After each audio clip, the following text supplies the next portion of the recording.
জয় মা কল্যাণেশ্বরী। সকল ভক্তরা মাকে দর্শন করো। দেখো আমার সোনা মা রাজরাজেশ্বরী, আমার সোনা মা। দেখো আজকে মাকে নতুন করে একটা গাঁদা ফুলের মালা গেঁথে মাকে পরিয়ে দিয়েছি। আর গাঁদা ফুল জানো বাসি হয় না। গাঁদা ফুলের মালা, টাটকা গাঁদা ফুলের মালা তোমরা 3 দিন মায়ের গলায় রাখতেই পারো। সেই ফুল যতদিন না একটু নষ্ট হচ্ছে। তো আমি আমার মায়ের গলায় এইভাবেই রাখি, এইভাবেই আমি মাকে সেবা করি। তো গাঁদা ফুল দিয়ে দেখো আজকে নতুন করে আমি কী সুন্দর মাকে সাজিয়েছি।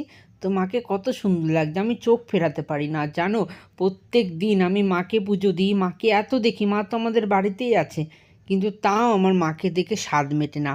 প্রত্যেক দিন আমি মার মন্দিরের গেটের সামনে দিনে 7-8 বারেরও বেশি আসবো আর খালি দেখবো, আর দেখে আমি চোখ ফেরাতে মানে বলি, মা তুই এত সুন্দর, তোর মূর্তি এত সুন্দর, তোকে যদি আমি সত্যি জ্যান্ত রূপে দর্শন করতে পারতাম তাহলে তো আমি চোখ ফেরাতে পারতাম না। মা মা তুমি সকলের ভালো করো, মঙ্গল করো।